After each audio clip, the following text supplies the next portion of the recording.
ito naman kabayan ka-updates, ito po yung ating expanded unit.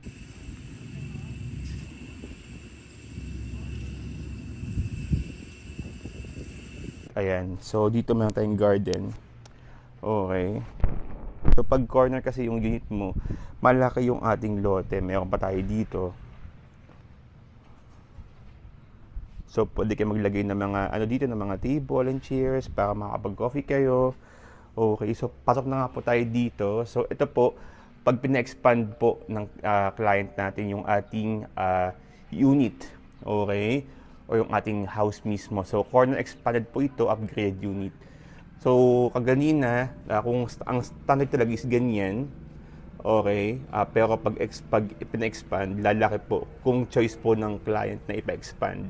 So ang expanded floor area po is 67 square meters. Ang total lot area is 90 square meters. So pasok po tayo.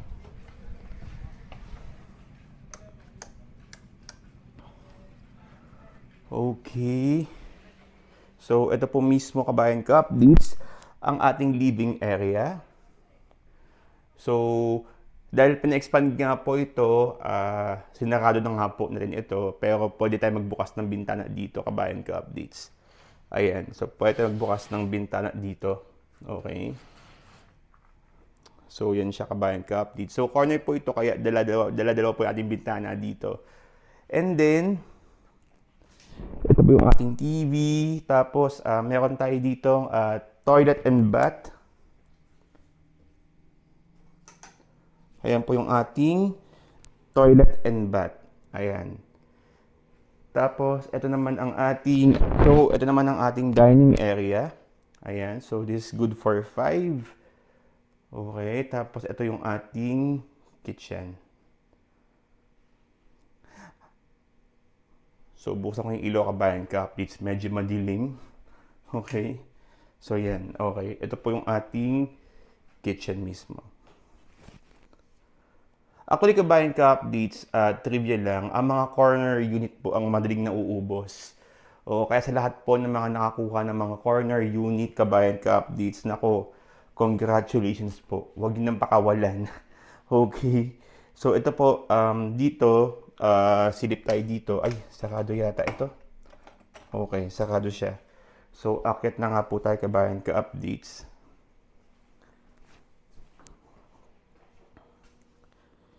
Yung mga corner natin, ang alam ko mga asa 3.2 million kabayan ka-updates. Ang maganda po ngayon, kung may maki-open man na loft house na corner, bat free ang ating corner. Kasi nga po, simula nung I think February, parang ginawang 3.6 na yung mga batable na na presyo ng property. So 3.6 and above, may bat po na 12%.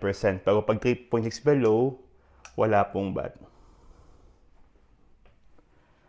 So ito yung isang room for the kids. Ayan. So ito yung study area. Tapos may kama po dito. Tapos ito yung mga cabinets. Tapos may isa pa lang kama dito kabayan ka-updates. Okay. And then, meron tayo ditong toilet and bath. Ayan. Ito po yung ating toilet and bath.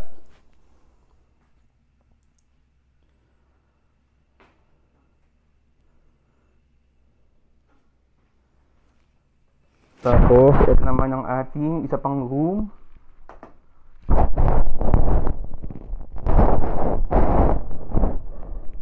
Panibago, medyo malaki to, no? Kasi na-expand nga po ng owner in case, no?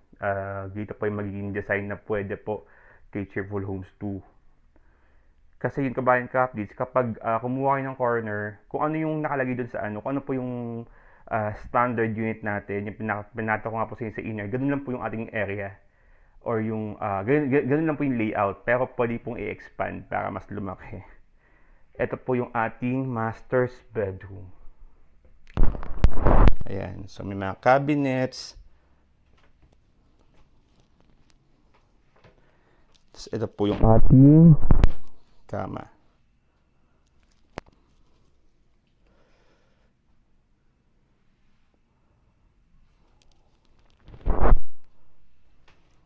Ayan.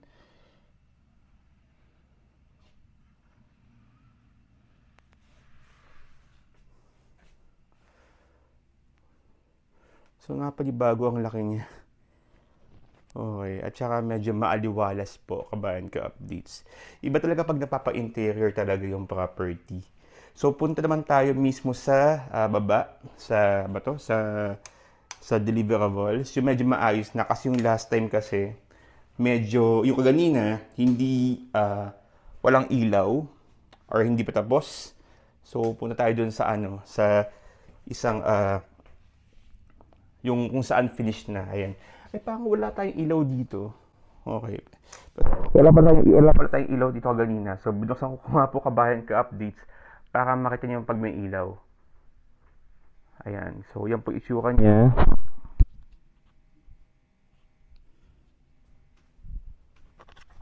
Okay. So, baba na nga po tayo.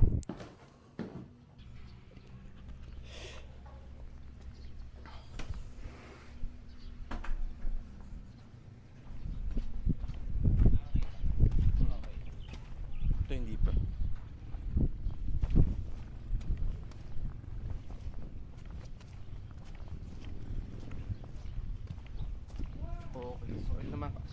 Okay, so ito naman kabayan ka updates. Ito po yung deliverables natin. Ayan. So ito yung medyo maayos na version. Kasi yung kanina hindi gaano maayos.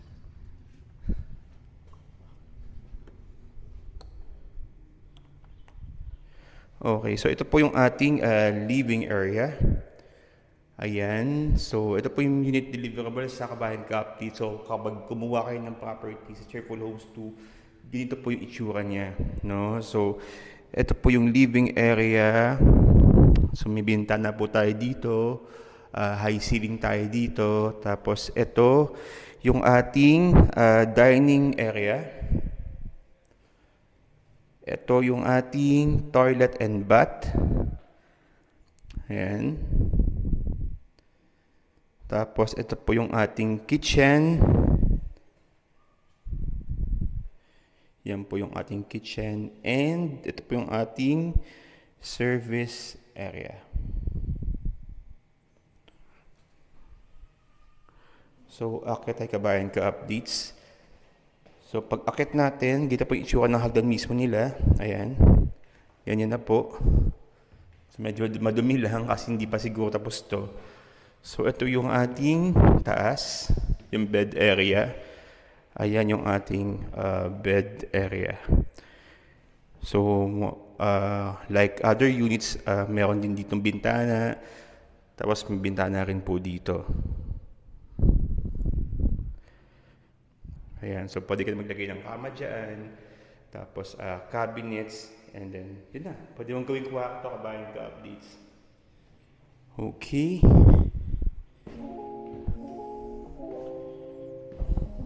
So for more details kabayan ka updates dito mismo sa Cheerful Homes 2, please DM me on WhatsApp at 63-9152-814355. 63-9152-814355.